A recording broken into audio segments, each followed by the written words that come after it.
What's up there? Home Media Bliss Fellowship. This is Eddie once again. In today's episode, we find ourselves in Old Tappan, New Jersey. We're back at another client's house that we previously installed a system in his house, Wi-Fi, TV, sound, but this time he's actually flipping the basement. Let's go inside.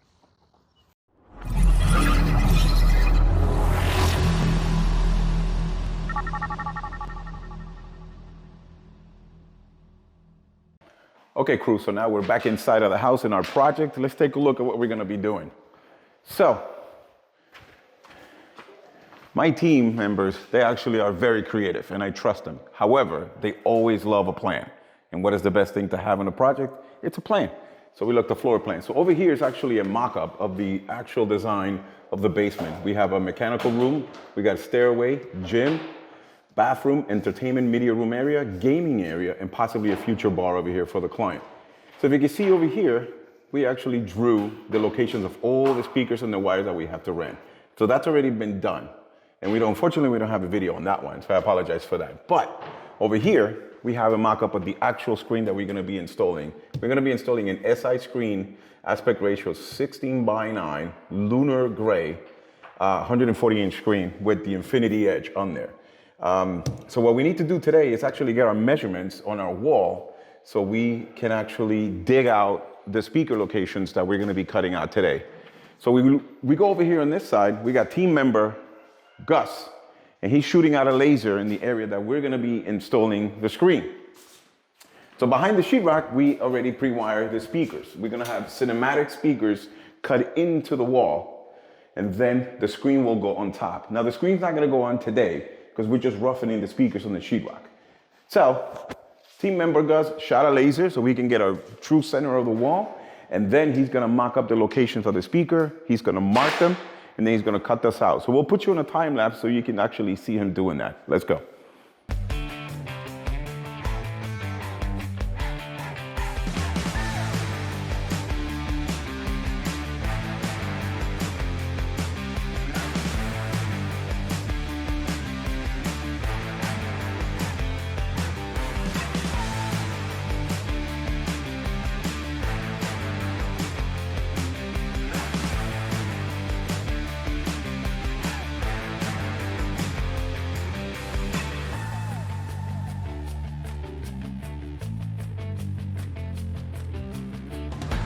Okay, crew, so while Gus is inside finding those measurements for us to cut out the speakers and find the speaker wire that we already previously ran, we decided to come back outside. The client asked us, hey, Eddie, while you're there, can you do something about the lights outside? And I said, sure, why not?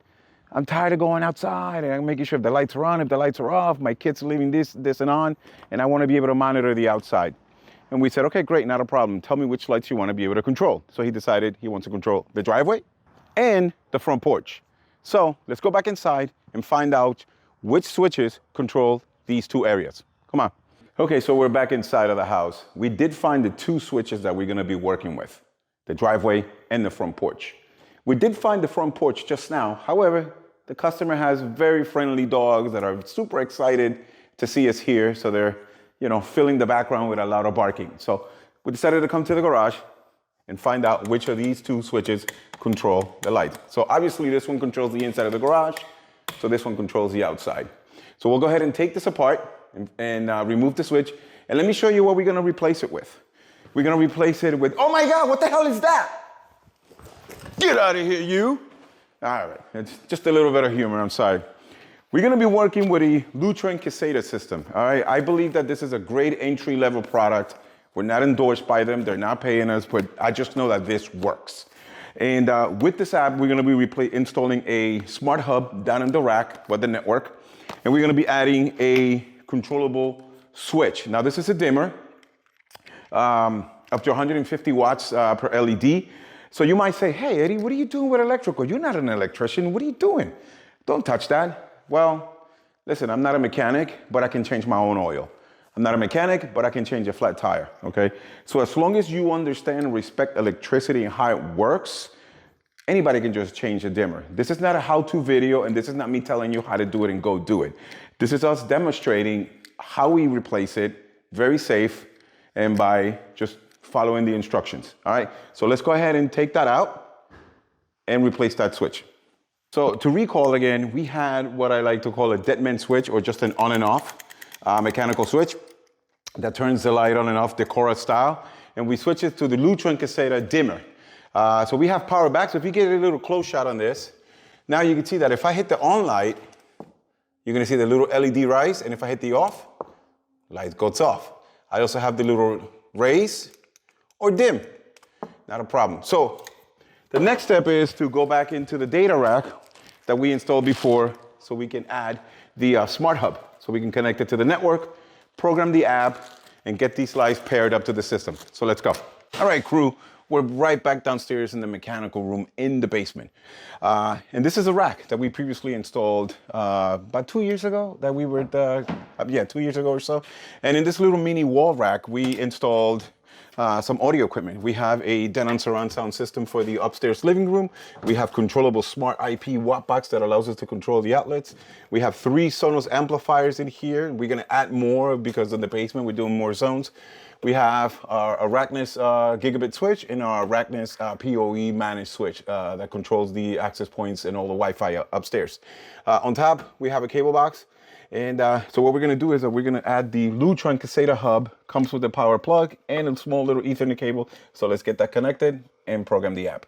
Let's go. Okay, crew, so we're back downstairs in what we're gonna be doing, the family cinema, which we're gonna have a projector, speakers above the ceiling, speakers inside of the wall, screen, and we're also gonna be doing some internal subwoofers in the wall. Now, team member Gus found the locations of our speakers that he's gonna cut out. So he measured using the laser, the measurements in our plan, and also we pre-wired between the studs. So he doesn't have to worry about going into any studs, all right? We know this place, we have a video when we pre-wired it. We'll probably add that in there so you can see it. But now let's take a closer look at what he did, all right? So he measured and marked the space of the speaker. Now there's 2 ways of cutting the speakers out. One, you could actually use a handsaw. When using a handsaw, you can place it right on the sheetrock. You can either wiggle it in there, okay, and get it in there, okay? What I've seen a lot of other contractors do is that they place it on there and then just tap the handle on there. What you just do is that you just destroy the back of that sheetrock, okay? Now, if you're using a handsaw, all you gotta do is angle it and start cutting it in there, all right? And then you can actually get a nice little smooth. However, my guys like a very, very beautiful tool that's super noisy, and that's actually using an oscillating tool. Now with that, if you control it,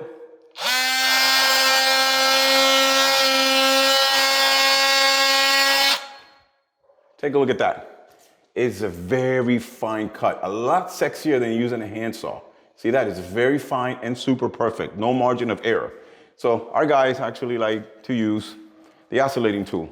So I'm gonna get this back to team member Gus, get you on a time lapse, and he's gonna cut these out and get the wires going. Ready? Go.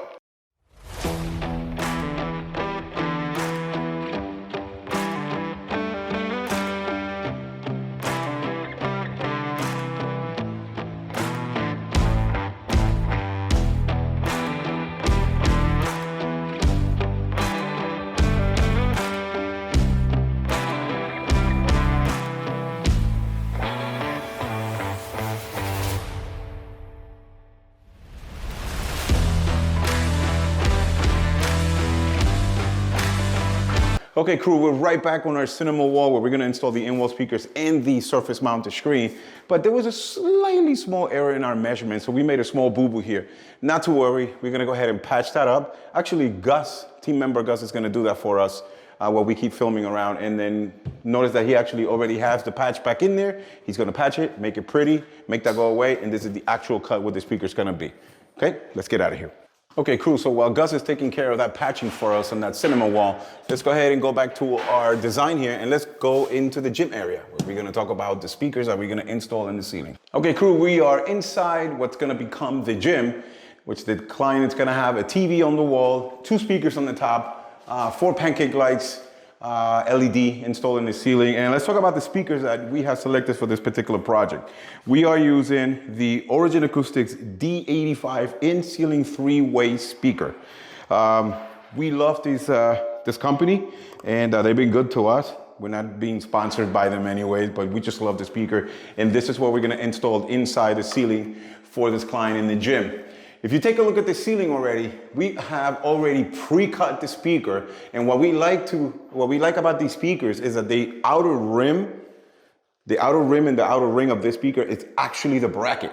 So all we have to do is cut out the hole, insert the ring, zip it in place, no tools required other than your handsaw. Then you're gonna grab the speaker, connect it in the speaker terminals, place it in the cutout, spin it and lock it, you are done. And then once we're done with that, what I like about these three-way speakers is that we can actually tilt and point where we want the music to be fired up on, all the highs and mids, while the bass just stays right in the middle. So I'm actually gonna hand it over to crew member Justin, and he's gonna show us how the speaker goes in the ceiling. So let's go. Go ahead, Justin, tell us what you're doing. So, as Eddie explained earlier, these are the speaker terminals, where essentially, without these connectors, there's no sound coming out of the speaker. So what we want to also mention is, as you're holding the speaker, you're going to notice that on the side of the speaker there are these ears, which are going to be, the ears are going to be locking into the rim. So you can see team member Justin is just making sure the wire is safely tucked up there. Both hands on the speaker, he puts it into the ring, and he gets a nice little twist. Speaker locks, and it's got a little orange lock in there, and voila. So we're doing the other speaker that goes into this room, and usually, since this is still an active, this is still an active construction zone. Work site, yeah, active work site. Your speakers can still get painted over, and that's something we don't endorse by anybody. So what we do usually is that, just to have a foolproof insurance of the painters, you know, we don't know every painter that works on our job sites. Just simply cover our speaker in a bag.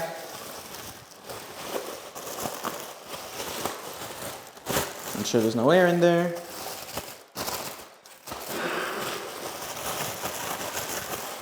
And then there you have it. Your speaker should now be protected by paint.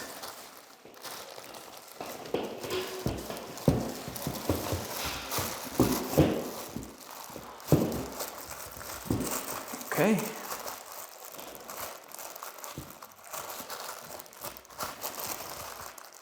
And he's gonna lock that speaker so it doesn't come out, and it's all else well here. All right, so now let's go check up on Gus and see what he's doing. All right, crew, looks like we have team member Gus installing one of the in-walls cinema speakers, and he already have made the corrections over here, so we did a little bit of patching. We're gonna send that out and do another coat, make it nice and pretty. And let's see, check out that speaker. All right, look at that speaker, beautiful. So this is gonna be our front center speaker. And then over here, this is gonna be our right front speaker. And this one is gonna be our left front speaker. Let's get those installed. Let's go.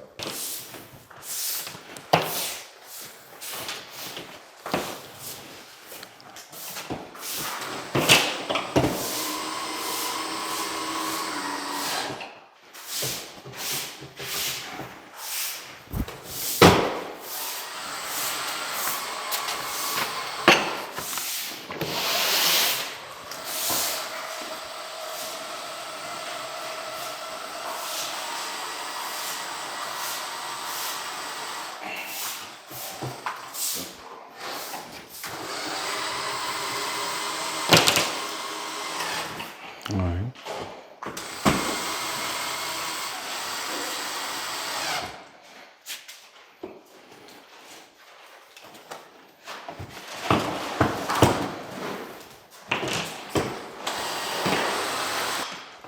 All right, crew, so let's talk about the installation of these speakers that we're doing for the cinema in the front.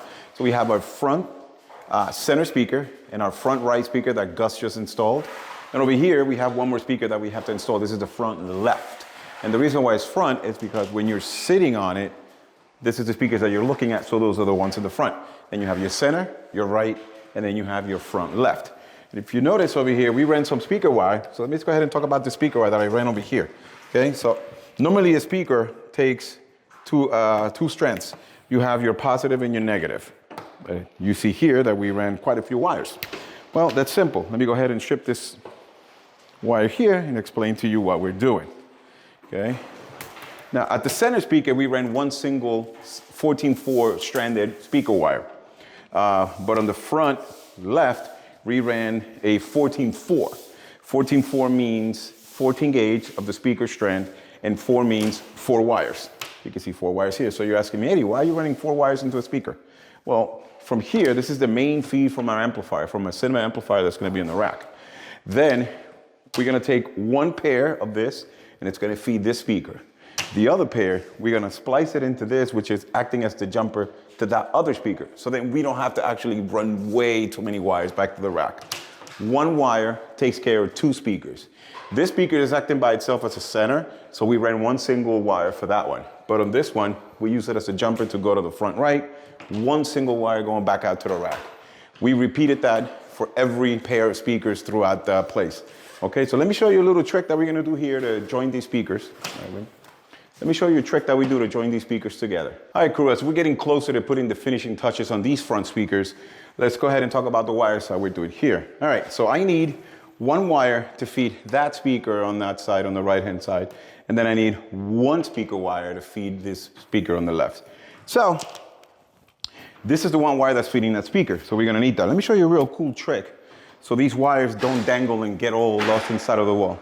We grab a drill, we open up the chuck, put the speaker wire right inside the chuck, close it, pull back a little bit, and just spin that wire. Okay, look how beautiful that strand is on that speaker wire. Alrighty then, so we're gonna repeat that over here with the same 14-4 cable. We normally take the black and the red, put it together, and that one is going to be our right speaker. Let's go ahead and spin that together. And we're gonna take the white and the green, and that's gonna be our left speaker. So let's go ahead and get that spin. Great, okay.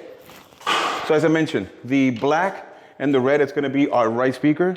We can go ahead and cut the extra length, okay? Strip the wire. Okay. Okay, and make our connection. All right, then let's go ahead and make the connection on this speaker. Okay. All righty then. Alrighty then. And then you might say, hey, home media, how are you guys gonna know how that speaker works?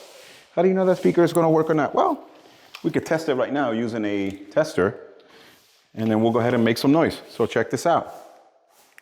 We'll put a tester right on the positive and the negative, and you can hear the noise coming right out of the speaker. All right, so that's an indication. Okay, you can hear that.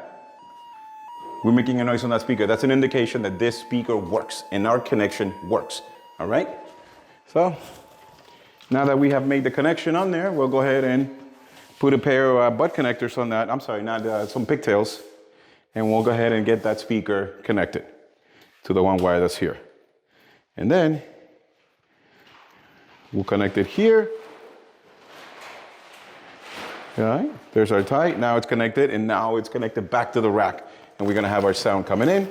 We can put the connection right inside of the wall. And what's left to do is for team member Gus to come in and install that speaker to the left. And this will become our left speaker. All right, so I'm gonna hand it over to Gus and he'll take care of that. All right, he begins by putting the negative or the positive, depending on my view. He's gonna put that speaker in there, get the wires nice and tucked, park the speaker in the cutout, and he gets a nice little drill so he can lock the wing nuts into the speaker, use a level so he level that speaker out. And then of course the manufacturers, they say to use a hand screwdriver. He's like, what are you doing using a drill? What's the matter with you? Well, like I said, we have years doing this work, and then if he has a controlled hand, he'll be able to install that speaker correctly. Alrighty, we got team member Justin. Tell us what we're getting ready to do. So, as team member Gus is taking his measurements for in-wall subwoofers, just like the 3 front speakers that we have for the cinema, we are doing in-wall subs. This is the, I believe, the episode single sub in wall 8. And this is kind of cool concept. This is your actual subwoofer here. This is what's going to do all your lows. But as you might see, it's not a part of the subwoofer, or rather the encasing that comes with the whole product. So now, the whole point of it is that the point of the encasing is to amplify the lows in the wall, as well as maintaining, like no blowouts, no nothing of the actual speaker. Excuse me. So, what Gus is actually taking measurements for is not for the subwoofer itself, but for the actual encasing. Hey there, home media crew. While Gus is downstairs taking care of those in-wall subwoofers for us, I figured we'd take the time to show you what we did for this client about 2 years ago or 3 years ago when he just bought this property. We were blessed enough to get hired to take care of him and all his electronic needs for him and his family. Right behind me, you're gonna see that we installed a 75-inch Samsung frame TV right above the fireplace. When the TV's off, you're gonna see that it displays artwork. When the TV's on, the client can watch live TV. Right above, we installed surround sound speakers. We have the 3 fronts, the 2 right behind you up in the ceiling, and we also installed an in-wall subwoofer. The client did not want to see a box subwoofer thrown on the floor in there. They wanted a clean look. We cut the wall open and we slapped that subwoofer right in the wall. Right over here on this table, you see that we provided him with the smart solution to control all these devices: Fios TV, DVD, gaming, Apple TV, smart TV, all that stuff. It's all embedded into one single remote. This is the URC MX990. And if you take a closer look at the graphics on the screen, you're gonna see all the available options that the client can control the television. Over here, once he moved in, he noticed that his kids wanted to play and he had no connection, no access to get to this back of this TV. So then he came up with an idea to make a side connection above, on the side of the fireplace. So in here, we cut this fireplace open, we ran some new wiring, and we gave him 2 HDMI connections with an outlet, because he did not have an outlet here too as well. And he can come in at any time, him or his kids, and connect a gaming device or any old sort of device on the fly, and then project that to the TV right away. All right, so let's go to the kitchen. All right, crew, we found ourselves in the kitchen, where we installed 2 speakers above this island in between these hanging lantern fixtures, and the client can play music and cook and do whatever they need to do. Check out the installation of those 2 speakers out there, right in the ceiling, very clean. And not only, but check this view. The client can also watch TV while they're cooking.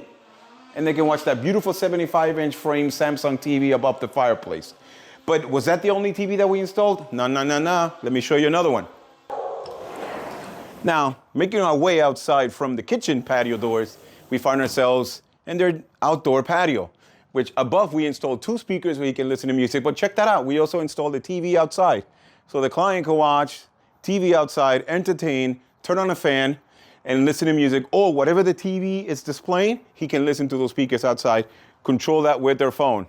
And if you take a quick look outside, you can see this huge, beautiful backyard, in which in the future, if you stay tuned with us, and of course, subscribe, share, and comment, we'll come back another day where there might be a pool project in here, and he's gonna want some outdoor speakers, which I believe the guys already pre-wired. I think we already ran some wires for that, right? Right, Justin? Didn't we run some wires for that? Oh, check that out, it's right over here. Okay, so we already have our future wires for the client, so we can run speakers and Wi-Fi outside. Now the speakers will be for the music, and Wi-Fi will be so he can control the speakers, so he can stand all the way out there. We're gonna blast Wi-Fi all the way out there because we believe that the Wi-Fi has become the new toilet paper. People has to have Wi-Fi. And we did the Wi-Fi in here as well. We installed some Arachnid access points, 2 in the second floor and I believe 1 in the basement. Let's go see that. Hey crew, in the master suite, we installed a TV on the wall. Inside one of the master closets, we installed a ceiling-mounted Arachnid access point so we can take care of this area with super high-fast Wi-Fi coverage. All right, crew, we find ourselves at the north wing section of the house where we installed another access point inside one of the kids' closets. Between these 2 lights, totally disappears, you don't really see it. And so this takes care of the north wing section of the house, blasting Wi-Fi. We were just in the master suite where we installed another access point, but that's on the south side. And that takes care of that portion of the house. All right, now let's go to the basement again. Now we're back in the basement. In the basement, we have another access point. So there's 3 access points in this house, 1 Wi-Fi, 1 name, 1 password. Not all these multi-name Wi-Fis and passwords that some other people have, very complex. We come in and we solve that problem. At the time, 2 years ago, when we installed this Wi-Fi in here, this basement was completely open. But the customer decided to finish it off, and he's gonna have a gaming area, he's gonna have a cinema, and he's gonna have a gym. So what we have to do is we're gonna have to take this Wi-Fi that's right in here, we're gonna have to take that Wi-Fi that's right there, and we're gonna relocate it to this wire that we ran right here. So we're blasting Wi-Fi to the open space. At the time when we put it in here, that was because he was working out on this corner of the basement and he wanted Wi-Fi in the gym. But now we're gonna move it over here. He's gonna have complete sweet Wi-Fi like he always did. Now let's check out over here. It looks like Gus is actually getting the cutout. So he made those cuts. He's getting ready to put that subwoofer inside the cutout. He's making the connections. And over here, he also made the cutout for the other speaker. Check that out. How beautiful that cut is. Gorgeous. Hey there, crew. Welcome back. It is the next day, and today's focus, we're going to move an access point. We're going to install 2 more light switches, and I believe we're going to start doing a little bit of cleanup. We're going to have a crew member, Gus over there. He's going to cover up the speakers and get it ready for paint. We're also going to start adding some of the finishing touches to the rack. We're going to be adding a Denon Cinematic surround sound amplifier. And I believe we're also going to add up 2 more Sonos amplifiers for music. So let's go ahead and go to the rack, and we'll jump you into a time lapse on that.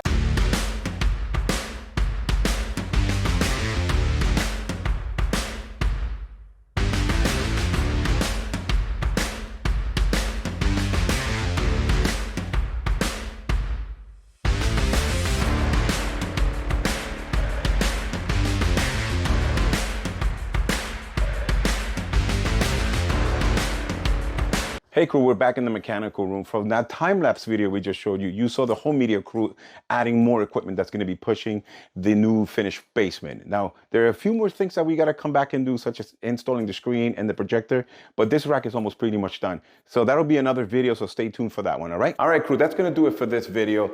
All the speakers have been installed, connected, and protected. Most of the equipment has been installed and programmed. There's a few things that we have left to do, but that's when the basement is finished. The client is going to call us back and let us know when that happens. We have to install the screen, we have to install the projector, we have to calibrate the audio, calibrate the video, and program the remote so the client can use it as well as his family. So if you like what you're watching here, please make sure you share, like, and subscribe. Drop a comment, please, too. We would love to hear from you, and tell us what you would like to see in the future. In the meantime, stay tuned and watch out for that next Home Media Bliss video.